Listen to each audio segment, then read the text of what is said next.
Out front tonight, Democratic Congressman Ted Deutch. He's a member of the House Judiciary Committee. And Congressman, thanks for your time. I want to start with the new reporting tonight.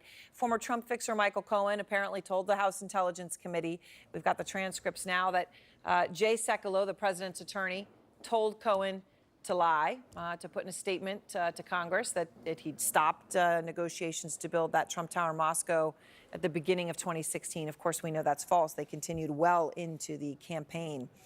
What's your reaction? Well, if that's true, obviously it's a very damning piece of news.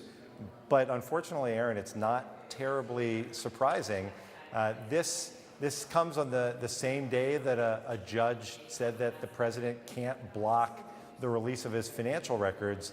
These two stories seem to go together. The president clearly doesn't want Congress investigating. He doesn't want Congress investigating based on the obstruction of justice arguments set forth in the Mueller report. He doesn't want Congress investigating based on the personal dealings of him and his company and his family. And he's willing to go to great lengths, apparently, to prevent any of this information from coming out to the American people. So, you know, to the extent here that he's now saying McGahn can't appear, right? His former White House counsel can't appear. They're saying he has constitutional immunity. The legal opinion from the Justice Department, of course, that went to your committee, Congress may not constitutionally compel the president's senior advisors to testify about their official duties. What's your response? Right.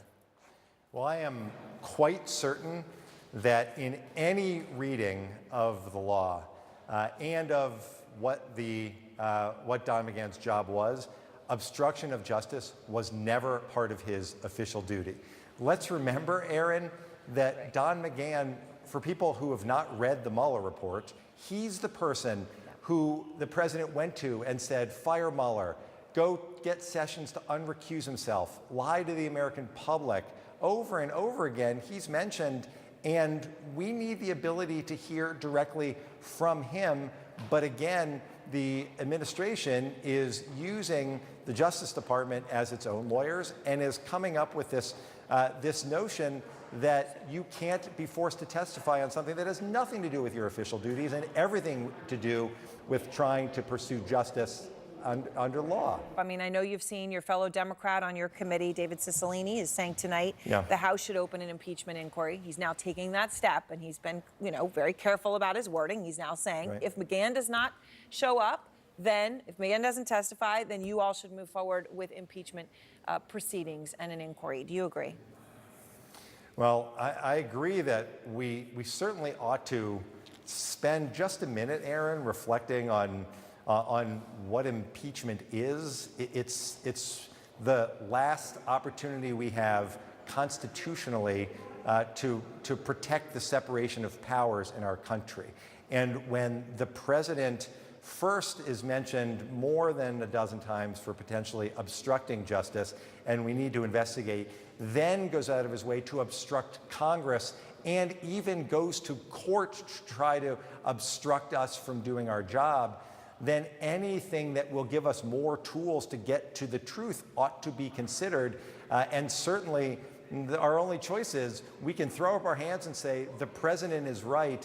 No one has an interest in getting to the truth and let him continue to block it. Or we can look at every means we have in order to get to the truth to ensure that no one is above the law. So look, I know you're putting that as one thing out there, but it is important here as they defy, right? They don't show up, they defy subpoenas.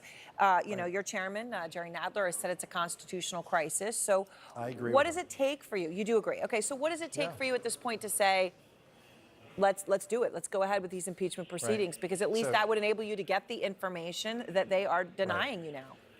Yeah, and it would provide, as I said, it would provide tools for us, more tools for us to move forward, and I think have an easier time getting this information that we need. Look, I've been pretty clear about this, Erin. I think we ought to, instead of doing this piecemeal, we ought to be right up front with all of the people that we expect to hear from and let's just put it to the administration once and for all, instead of going through this piecemeal time and time again, where we wait until the last minute. So and you see do if it they're all, gonna you block see it. what they say, and then if the answer is no, then you impeach, but you're not there yet.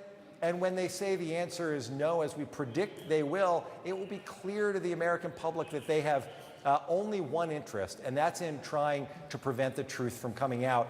Then it will be clear what direction we have to go. All right. Well, Congressman Deutch, I appreciate your time. Thank you, sir. Thanks, Erin. Always good to be with you.